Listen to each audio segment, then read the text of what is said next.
afternoon, everybody. You're all very, very welcome to the final panel discussion here today at Career Zoo 2016. My name is Arlene O'Neill, and I'm absolutely delighted, truly, to be hosting this discussion with you all.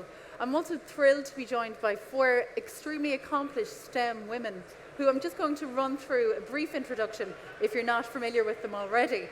So to my immediate left, I'm delighted to be joined by Mary Carroll, who is the WITS Vice Chair, and she's also an executive coach, and she's self-employed. To her left, I'm delighted we have Pauline McCaffrey, who's a technology architect with Accenture, but she's also a WITS corporate member. To her left, we have Dr. Marion Palmer, who's the WITS current chair. She's an experienced higher education academic and a manager.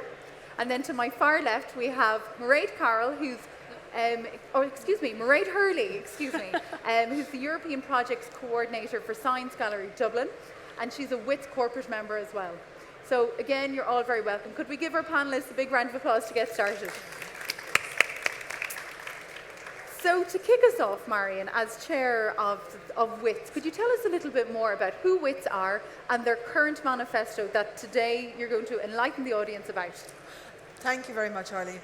WITS is Women in Technology and Science, and we were founded in 1990 by a group of women in our sort of early 30s, led by Mary Mulvihill, the science journalist.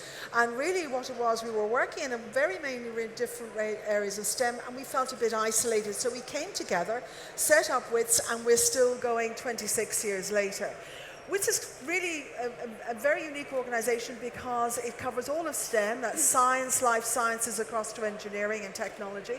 It covers all ages, so we have undergraduate students, postgrad students, and people up to coming towards the end of their career, and also private and public sector. Pauline works in Accenture. I've just finished working in an Institute of Technology, so we cover that.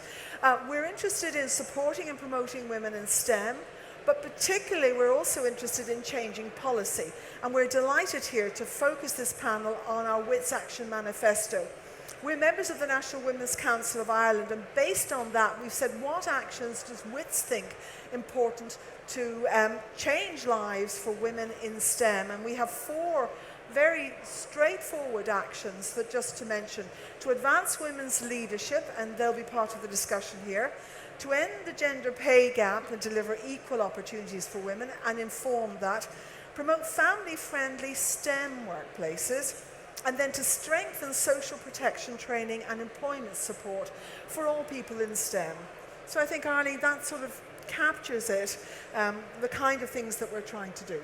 Wonderful, and I'm quite familiar with your work, but it's interesting in 2016 that we need, as a group of women, to be sitting down and discussing such issues as gender balanced pay. You know, it's terribly frightening, and I think you had highlighted that since the 80s, a lot of issues then haven't really changed too much, 26 years on.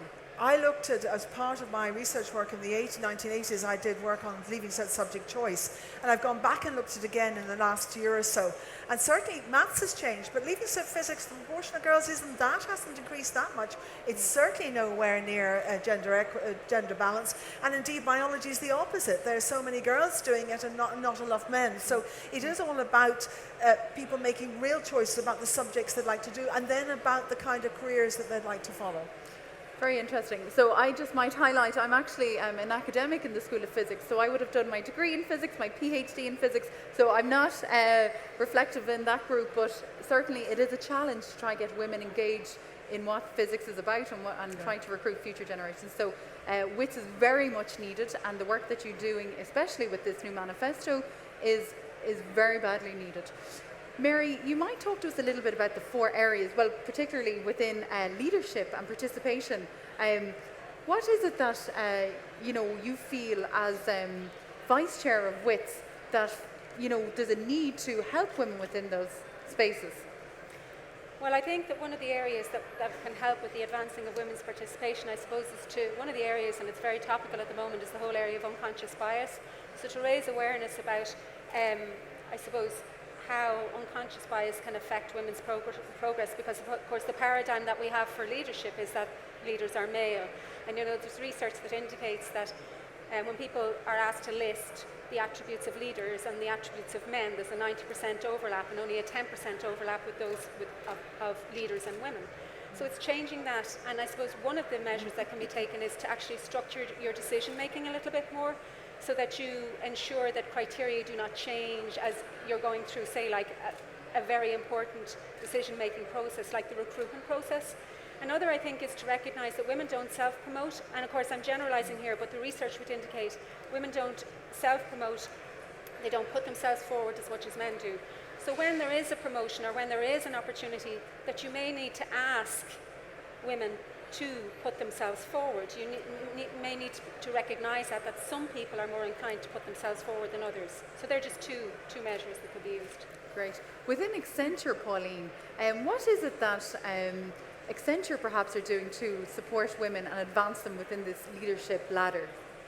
So there are a number of things. In particular, we have our Accent on Women programme, which will be part of our broader diversity and inclusion activities. So the Accent on Women programme is very much focused on providing opportunities, those being networking opportunities, training, and I guess the supports around what it is that people may need.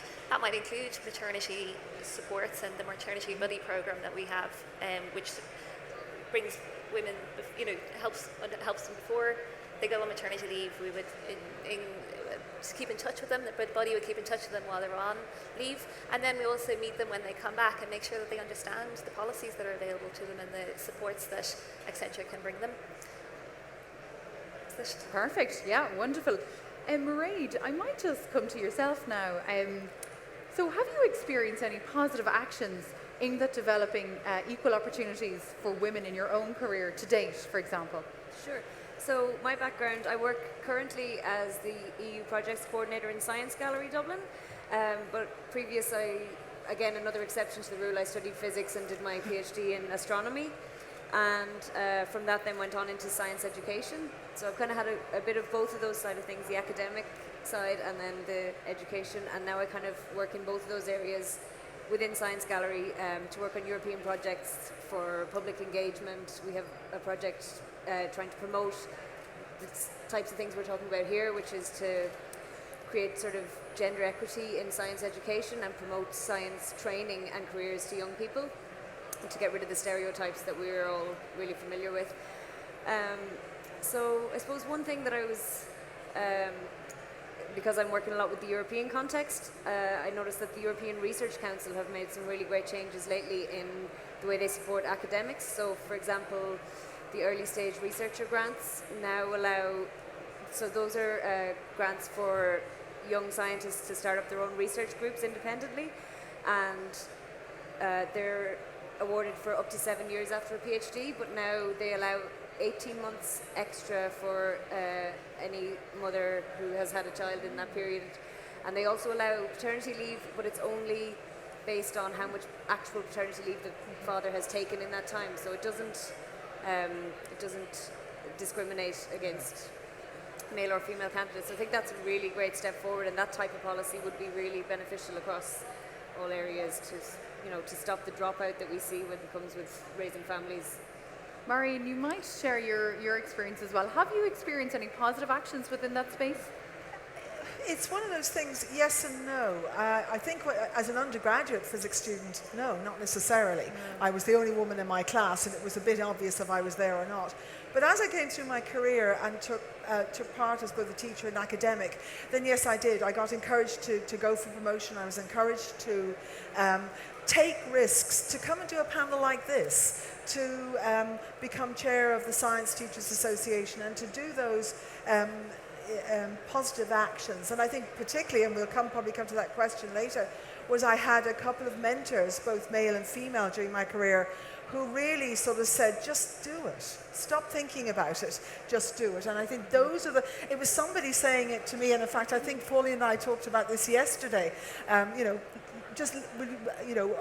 just do it. And I think that has helped a lot. But it does need a sort of a cultural change. And it does need a sort of comfort blanket, and I think that's where WITS helps. It sort of provides, outside of your workplace, a group of people who say, go for it. go for it. And I think that's what women need. And it doesn't matter, I think again it goes back to failure. It doesn't matter if it doesn't work out, but have a go. Really, really interesting. I might ask, just in terms of Ireland and the Irish landscape, are there many family-friendly STEM workplaces, given your relevant experience in STEM? Well, Yeah, please. I think a lot of organisations are implementing things like flexible working time, and some organisations have some very generous policies in that regard. But I think what's interesting, if you go on and look at reviews of organisations online, there's a website called Glassdoor where people can review their organisations anonymously, and people talk about work-life balance, and it's really interesting, like organisations that have a lot of organisations that have flexible policies. Some people are really positive in saying yes, work-life balance is a positive area, and other people will say no. So I think there's something around, you can introduce those policies, right? But you've also got to make sure that it's in a culture that actually finds it acceptable, so that there's no stigma attached to taking that time off. And of course, one great way of doing that is for senior managers to actually walk the talk and take the time themselves. Yep.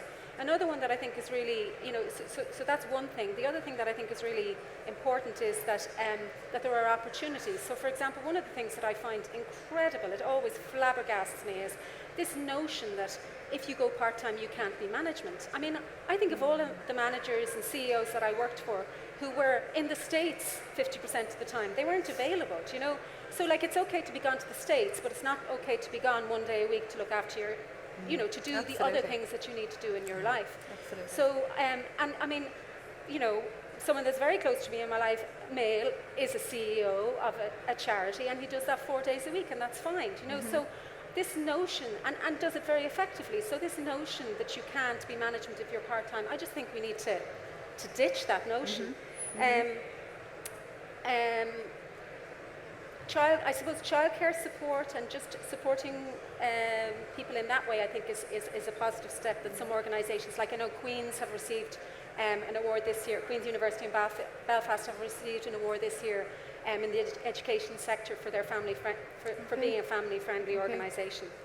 And of course, I think that family friendliness has to be treated as a family issue as opposed to a women's issue. I think we need to move away from work-life balance being a woman's issue, and it's everybody's issue. Absolutely. So, yeah.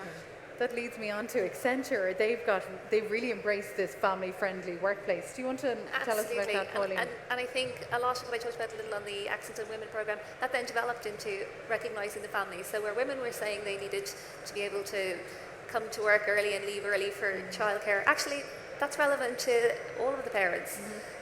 So we do have a family programme which is a network, so providing breakfasts, maybe again trainings on sleep, on helping parents actually through some of their parenting tech, like so understanding cyberbullying. Is we bring your child to work day. But I think largely for Accenture, it's really around you bring your whole self to work, because actually a lot of the a lot of the family commitments that people have, it's not just about children. You might have an elderly relative that you need to care for, or as you say, your real life, and it's actually using the capabilities that technology brings us to allow us to work flexibly, to work from home. And enable people to do that and support people in doing that and making it okay. And so it's as likely when I try to schedule a meeting that people will say, well, actually, for a man or a woman to say, well, actually, no, I've got yoga, or I've got to bring my kids to school or something. And that needs to be recognised, because actually we are whole people. So the cultural component, you've embraced that and you've Really created important. that. Yeah. And the importance. Marion. And I think one of the reasons for the Action Manifesto and focusing on it is Ireland as a society has had a real sort of shift to sort of very hard working, particularly with the crash in 2008, that we all had to work harder to save the country, and the public, I was in the public sector, so public sector had to work, sort of that kind of thing. And then you're trying to have a family-friendly workplace, so it's almost like a pendulum swing, that it's trying to get the balance right. And what people expect, and Mary's already referred to unconscious bias, our notions of what's suitable for our families are changing. And I'm looking at my son, who is in his 30s, he has 2 children, and he does much more childcare than his father would, who did a lot of childcare. So it is that sort of that changing. So you've got all these tensions there. So the policy and culture becomes really important, I think, because it's always changing. Within your manifesto, is it something that's featured in terms of how companies may become more family friendly, or is that? Well, we're at the general stage of just saying shared parental leave, so that Yes. parents of whatever gender can balance what suits them in terms of their work and their interests. I'm with you. I think what's in, Okay. sorry, It's okay.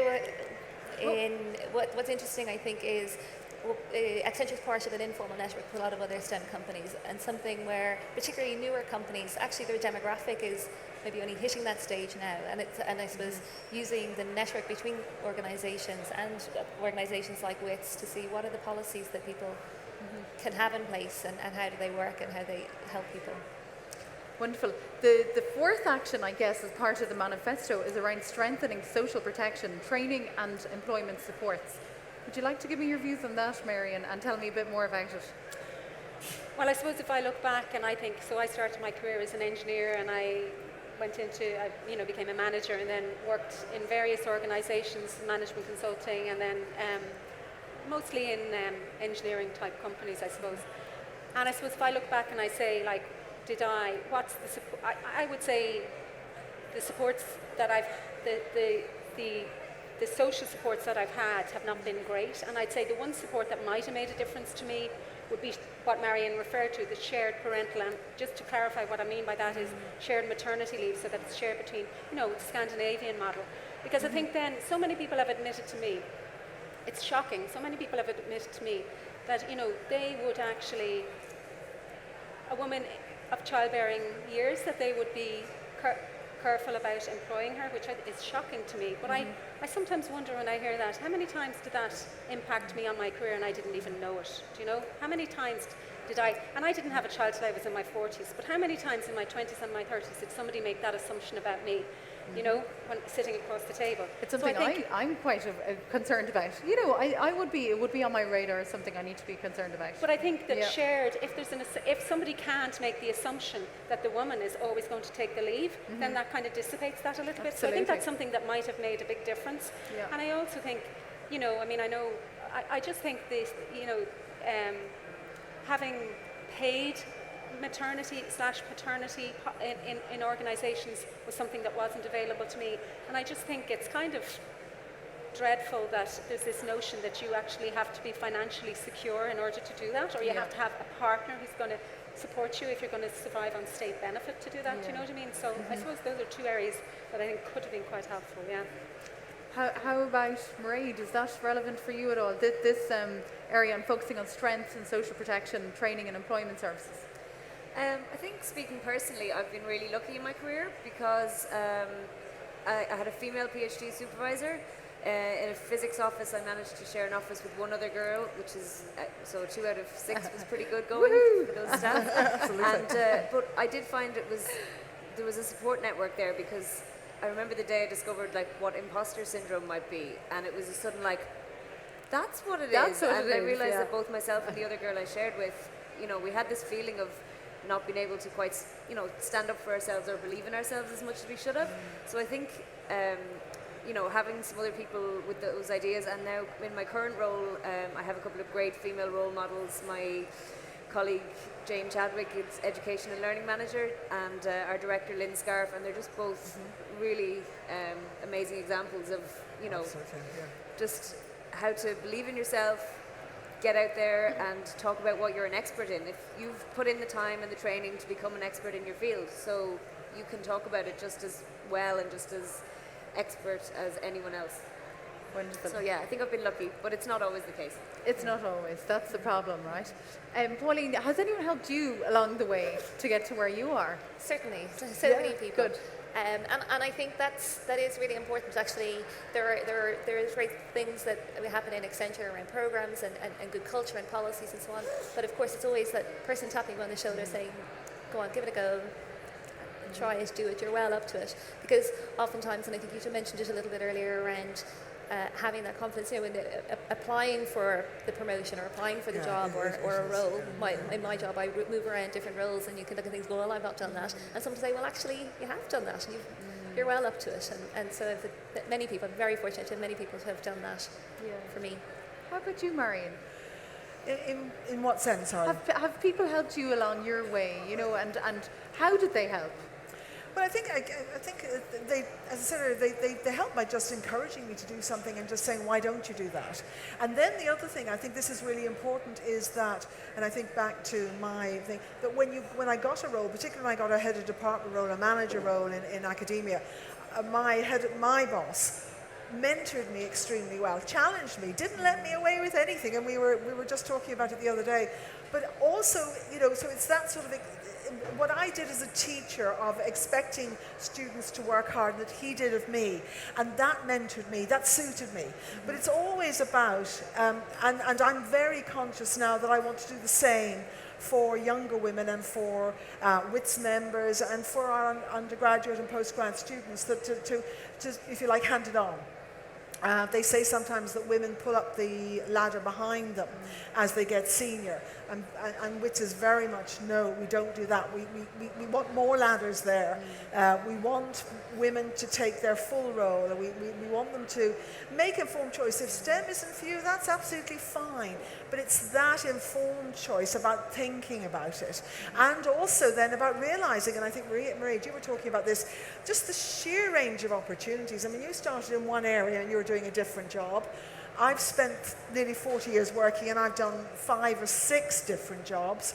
Pauline, you've said the same, and I think that's the message about STEM that we don't get out to younger people, that WITS wants to get out, is that it gives you so many opportunities. You've no idea what you're going to do, but you have a go.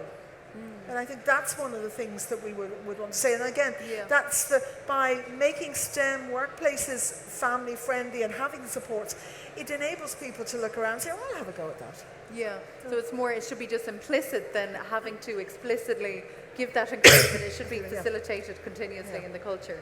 Yeah. Completely agree, couldn't agree more. And I do also agree, Mary, with what you were saying about women do need that extra push and that extra encouragement. And we shouldn't change. Why should we, decide that that's the way we shouldn't behave like that. We should be more like men. So still stay true to being the woman you are and actually having structures and systems in place in the workplace, but also at a policies, at a governance level where that's what needs to change to facilitate and support women in the workplace. And that's where role models become extremely important. Yeah. That's where seeing women at senior level in academia or in industry. I mean, Accenture have so many very senior women, and that they're the people who say, well, if they can do it, I can do it. So that's where role models are really important, and all the literature comes back at all levels in STEM that role models are important. Absolutely. I might just, because I didn't say it at the beginning, but I'd love for you to share with the audience about your own careers in STEM, just to showcase, the journey you took and also what motivated each of you to get involved in STEM. We might start with yourself, Marion. Okay. Thank you. Well, I studied engineering because I loved maths at school, and we had an absolutely brilliant maths teacher who just made it so interesting. So, that's why I studied engineering. And I worked as a product design engineer for some years and then moved into engineering management. And I suppose what I loved, and I always found myself putting my hand up for, when there were cultural change programs or programs about improving the way we did things, or I was really interested in what motivated people and all of that. So I found myself, putting my hand up for that, and I suppose moving into engineering management and then moving into management consulting and helping organizations to improve the way they did things. And I moved then more on the management side in the medical devices sector back into more still managing engineers, but customer facing, and then mergers and acquisitions. And then I did some overseas development work as well with Goal and Plan. So I did that for a while. And then 6 years ago, I decided to work for myself. So to put all I'd learned to help clients with that. So I help organizations developing strategy with some inclusion and diversity work, and I'm also an executive coach. So that's me. Wonderful. So originally your skill set as an engineer has carried right through all of those various different I think one roles. of the things when you train, the training that you get to be an engineer is very much about problem solve. It's very solution focused, and it's very much about. Getting. And I think that Yeah. really. I mean, I really think, like, say the area of strategy. I can see so many parallels. It's like, how do we do that? You know, how do we arrive where we want to be? It's a similar thought process, actually. And you become extremely pragmatic, and you break things down then into steps, and you can handle each piece and move with it. So I would agree that's a very important skill for life that STEM would develop at a young age. And I think that's the brilliant thing is that, you know, you can do this, and you're not, I mean, it just opens up so many opportunities to you. Not just, like, engineering is so broad, but, like, there are vast opportunities beyond that in other spheres as well. Yeah. Absolutely. Pauline, your own career in STEM, would you share it with the audience, and what motivated you to get engaged in it? So I guess probably as a child I might have been almost a stereotypical STEM candidate. I would very much have, I'd have enjoyed and been good at maths and encouraged you that, and likewise benefit from good teachers. Also, my parents, you know, brought us to so many different things. So, you know, I did piano, and I did the Irish dancing, and I moved into the Irish Science, or the Young Scientist exhibition, all that kind of thing. We had a little computer back in whatever that was, 88, 89, which again I had a little aptitude for and a real curiosity to try and figure out what could I get it to do. So I suppose that encouragement at home was important. Also, the career guidance Counsellor in school. We used to joke a little bit that Sister Bree told everybody to do engineering, and she did. And actually, that in a way is kind of proud, because you know, I never met an engineer. I didn't know what they were for or did until actually you get that explained. And it is really important. And I think we talked a little bit about role models, and we did some research, essentially some research a couple of years ago, into understanding what is it that the girls do. Why aren't girls getting into STEM? And actually, it's because they're still, even now, 2016, as you say, they're still think that it's a pertinent issue. Yeah. And that needs that support from, I suppose, what girls will see, but also for their parents to feel that they can talk to them about it, and that their teachers are able to cover that too. So I left that. I worked for a couple of small companies first, and then worked in Accenture as a Java developer, and then built up to a technology architect. Okay. So Marion, you briefly did mention you were a science teacher. I was a science teacher. I just thinking about what career if I was to put the sort of four things, I can remember I got an A in Intercert Maths, Honours Maths, many years ago, and because of that I did Leaving Cert Honours Maths. I did Leaving Cert Honours Maths and Physics, and when I finished that, what do? I go to college and I wanted medicine, and I remember the moment I said no. Because what would medicine mean? It would mean meeting ill people who are cranky and being nice to them. And I thought, I'm not going to do that. So I thought, well, I'll do science. And then I said I'd do science. And then I said, well, what do I do? And I still remember I did biology, chemistry, and physics for the Leaving Cert. Biology is boring. Chemistry is easy, so I did physics. Physics I have to work at. Oh, boy, did I. So I got my degree, and I went to teach. And professor, and I taught for 20 years, and discovered I love teaching. Still do. And then went into curriculum development and higher education management, and I've literally just retired from my full-time job, so I'm now exploring new avenues. So those kind of things. But it's interesting that for me is that the key points were just how I made the decision and how quickly I made the decision, and with how little research. I mean, I just did it. Great. So you did a physics degree. But what motivated you to get into that? Where did that come from? It's interesting that I've now ended up working in a gallery or museum type institute, because actually it was a visit to a museum and seeing an astronomy display, because astronomy was my main major in the physics book with astronomy, and it just got suddenly like, space, which, you know, it was in those days, and I was coming from County Sligo, so we didn't have access to science centres or museums or all that kind of thing all the time. But so it's great to see the progress now that young people can be exposed to all sorts of science through TV shows and through activities in schools nationwide, and through, you know, like maker activities and things like that. So I was lucky that I happened to get brought along to a place that had an astronomy display. But I had a great physics teacher who we realized that if we got him off topic, he would go off into some crazy talk. So he would talk about black holes, and I'd be like, yeah, and everyone else would be like, yes, no homework. He's been talking for so long. So he actually really sparked my interest. And then when he heard that I was going to study physics, he was like, oh no, you'll become bitter and twisted and a physics teacher like me. Which was a bit, you know, not really the encouragement I would have liked, but I ignored it and did it anyway. So Yeah, it was always astronomy, even though I love physics as well. So I did my undergrad in NUIG, and then in DCU I did PhD there, and I looked at distant galaxies, so using some of the most powerful telescopes in the world, and basically trying to study how they how they formed to build up a picture of how the universe evolved over time. So it was really, really interesting, but I love teaching. I knew that I didn't want to go down the path of research scientist. It's quite a demanding and sort of focused thing, and you're in a narrow field. And I felt like I wanted to do something where I could, be around people more and talk. Not that you're not around people, but to work more hands-on with people. And I think, if I can come in here, that your story illustrates one of the key messages that I think I've learned, and that is that a science, engineering degree, technology degree actually provides that opening. It's one of the really big messages, I'd say, particularly to parents out here and to people working there, that it's a starting point and that you can go. We tend to have, particularly with STEM, that you should do a PhD and you should go work in a university or a third level institute. And well, A, there aren't enough jobs for all the graduates, but B, industry like Accenture but also obviously want engineers and want scientists because of the skills and the breadth and the wonder and the awe, because there is that sort of magic and that kind of thing, while, as you said, Arlene, underpinned by that rigorous analytical point of view that is important for getting things done.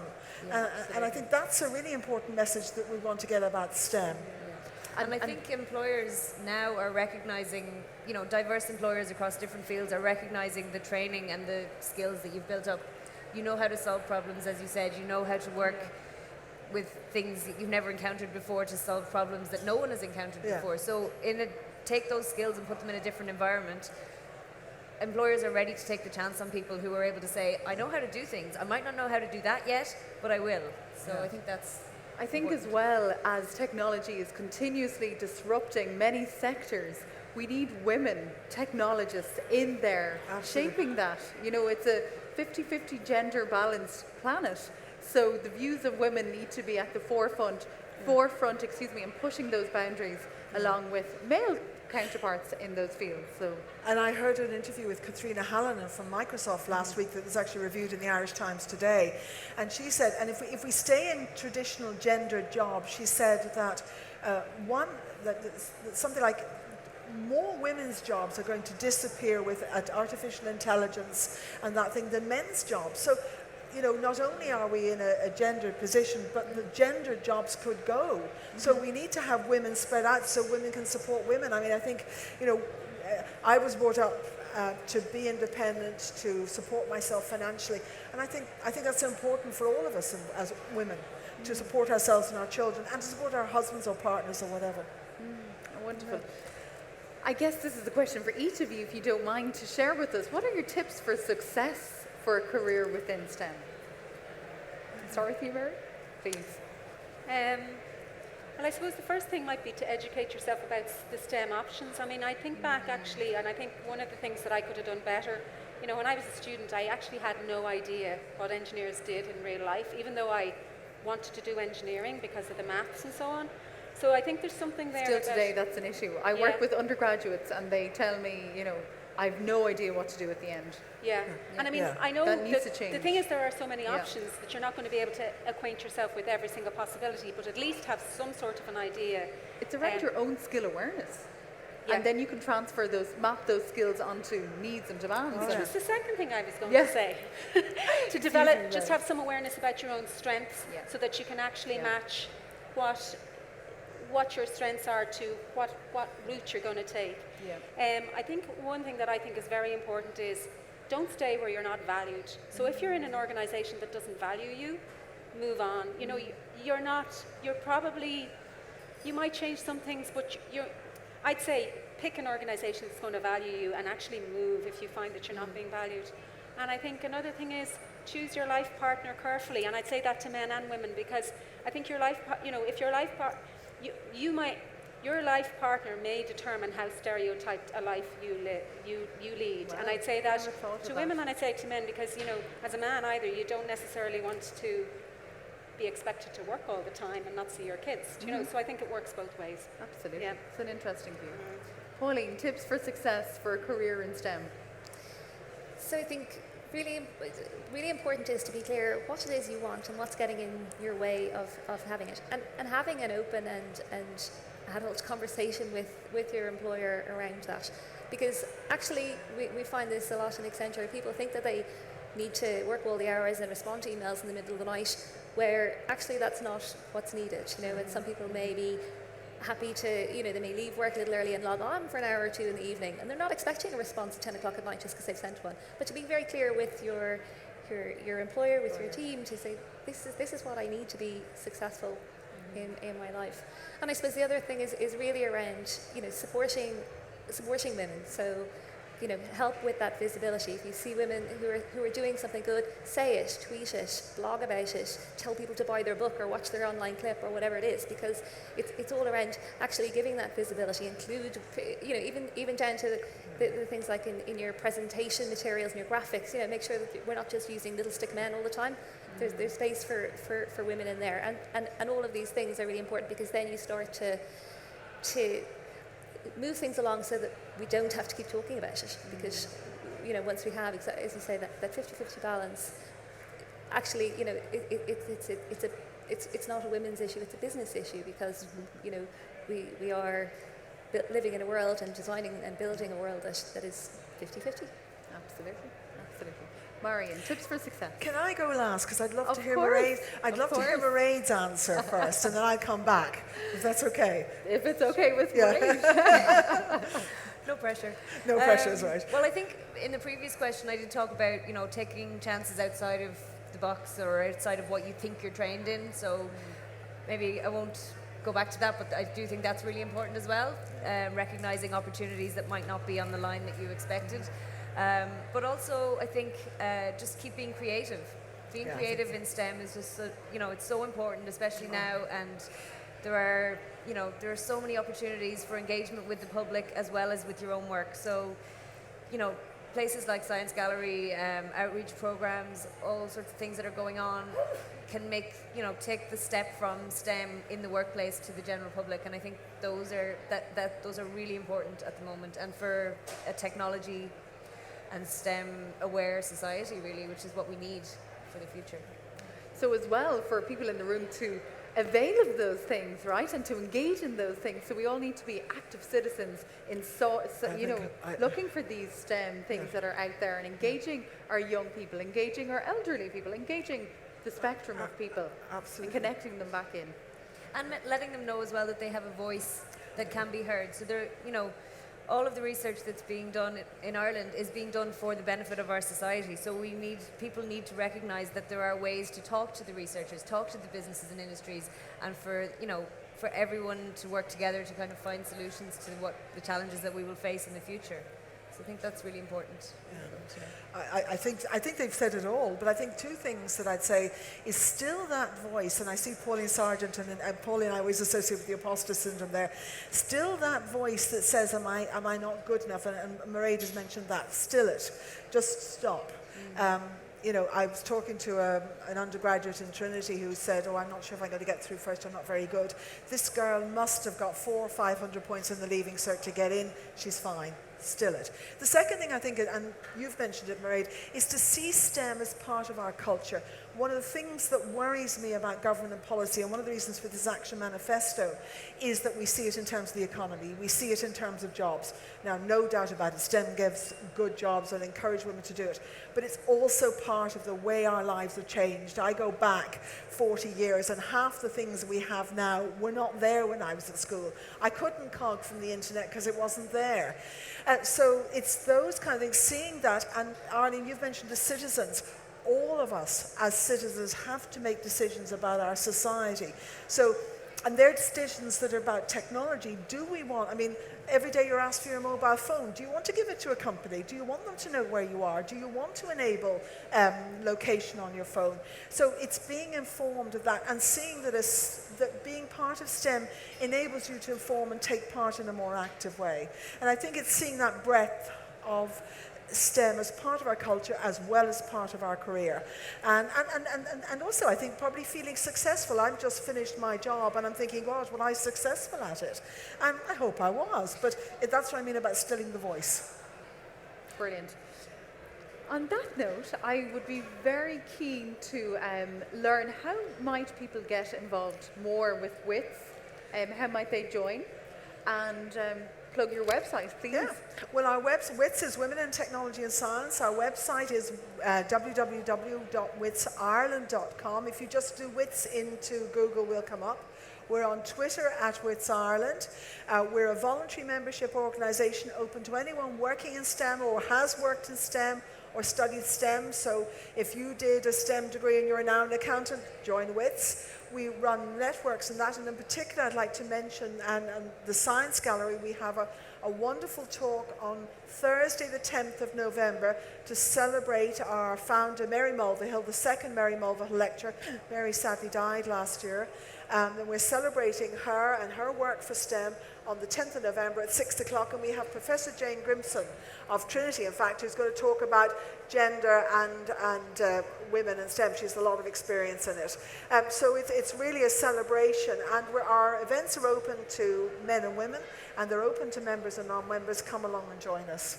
I think that's wonderful. Are we allowed to finish up without someone saying the pun, have we kept our wits about us today? I hope we have. I had to promise I would say that line. Oh, but Can I open the floor for Q&A? Would anyone like to get us started? Yes. Do we have a mic? Moira? Wonderful. Thank you. Just hold that thought. sorry, Pauline. Thank you. Hi, my name is Harini. Actually, I'm from India, okay? So normally in India, for a woman, the exposure is quite less. Even though now it is a developing nation, they're asking women to come up. Do you think the different cultures can bring up the STEM in a good way? Because I'm interested in physics. I want to study physics. I have done my MBA in cloud computing. So, but still, I'm into the scientific and technology and everything. Do you think the culture and the barriers between each country could be a hurdle for a development for a woman? I mean, WITS is a national program, and your data would be. But there are sister organisations, similar organisations in Australia and Canada. I'm not as aware of one in India, but at the same time, in the India space program, many when you looked at the launch of the Indian rockets, most of the people working were women. So I think it can be a two-edged sword in terms of culture. Because what I have seen here in this country is for women, you have an open arms. You just develop them. But in India, the women itself, they don't allow us to come in. Because I was selected in Baba Atomic Research Center, there is a branch, we call it as an RMP. I was over there. And in the team, we had like 13 women who were my superiors actually. In that, only one person who encouraged me, that's it. And all the 12, they wanted to put me out of the team.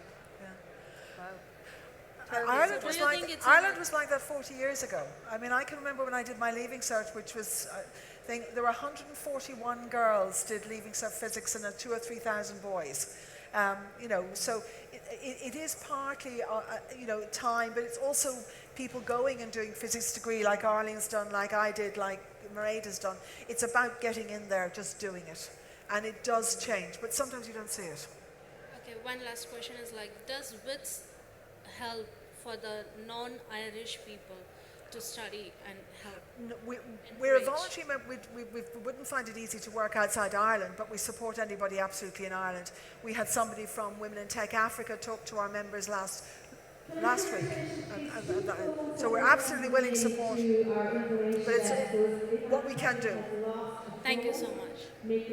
Wonderful. Has anybody else any questions? Thank you. No? No observations or any remarks?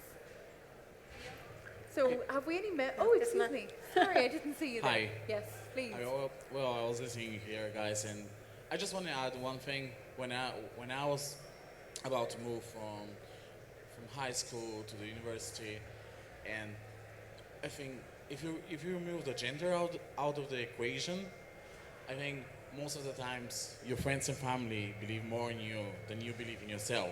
So you just have to find a way. So, and if you apply this in your job or in your career, I think that's a good plan for success. Just I wanted to mention this. So very valid point. Wonderful. We might pass the mic across. Thank you. Hi, I'm Pauline Sargent. I'm from DigiWomen. I have a question. I'm on the Smart Dublin Advisory Network. So by 2020, they're looking at how can they create solutions with tech to make Dublin City smarter. And I'm just wondering, have you any ideas around that? Putting you on the spot, but just, what do you see, particularly for women and for people with disabilities? Are we doing enough to look at how technology is being used in that, I might chime in. In terms of making Dublin smarter, I mean, the panel itself, it's wonderful you're on it, Pauline, but how many other women are on it? Well, we've raised that, and that's why we're there. So there was, there's 40 people on it, and I think there was 8 women, if that. So we have brought it up about diversity, and DigiWomen will be doing something with WITS probably to say, hey, we want to be in. So it's about submitting projects. It's about saying, looking at the city and how can we use technology to make it better. But we need to have minority groups, we need to have women, we need to have them submitting the projects. I think I would say in terms of my work, we've been very much, my old work with Dún Laoghaire Institute of Art, Design, Technology, we've been very much looking at user experience, and I would say taking a user experience approach and looking at women's lives, men's lives, children's lives, old people's, as people get older, that's the only way you do it. And by taking that user-centered design approach, I think would do it. And I think it's not enough for Smart Dublin to ask people to come forward. That's too demanding on the general population. You actually have to go out and find different things. But it's keeping that diversity and inclusion. I think for something that strikes me is that walking around the streets at night to make sure that the lights come on as I come near, so that I as a woman am in a well-lit area at time, even though we should be saving energy by turning the lights off. But I think it's taking that, so WITS would be saying, please, have an older woman, have a younger woman, have an undergraduate. Who walks the streets? Who gets buses? Who uses facilities? If I use my phone in the middle of a street, am I safe to do it? Those kind of things. Yeah. And representatives of patient groups or advocacy groups. Absolutely. So not designing a solution by deciding what needs to be solved, but asking those people who have the problems and say, what are those issues that you face? And the user-centered designers are there, and Dublin is very strong on user-centered design, so that there are people there who can do it. You're happy with that? Wonderful. Does anyone else have any questions or comments? No. So, do we have any members in the audience of WITS? There's just one here. Oh, excuse me. Just wondering, actually, I'm coming from a careers perspective. I mean, pardon?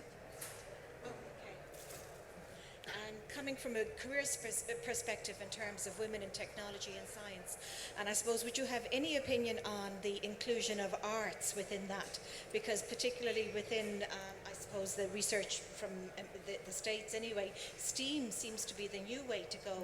And indeed, kind of just as the way you explained, Mary, your own career path actually included, let's say, you could say a more artistic or creative role, because you came out of the engineering being a problem solving, most engineers come from a problem solving perspective, and also solution focused, which is the basis of an engineering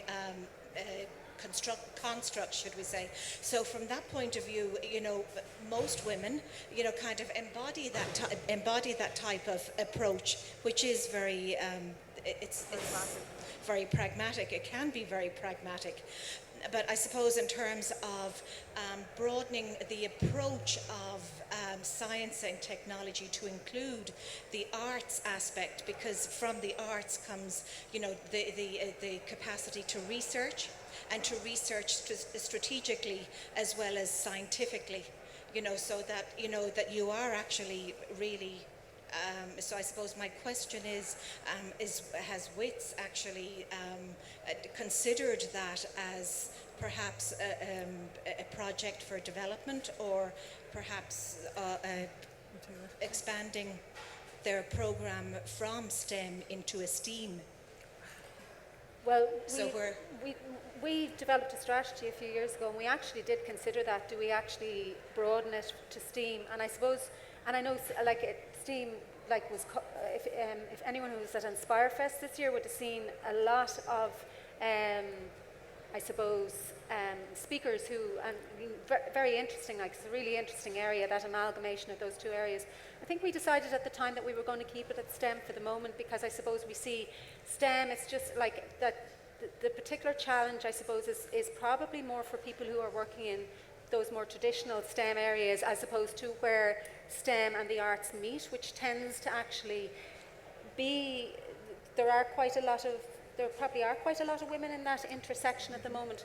So we made that call at that time, yeah. Okay. Yeah, in terms of education, oh sorry, go ahead. No, sorry, there is a crossover in that, I suppose Intel, I believe, or I suppose they're looking for arts graduates for that specific purpose. Yeah. But as well as that, Maynooth, I suppose, are also, University of Maynooth are incorporating science subjects within their arts program. So they're combining it also. Do you know, I suppose the move is there.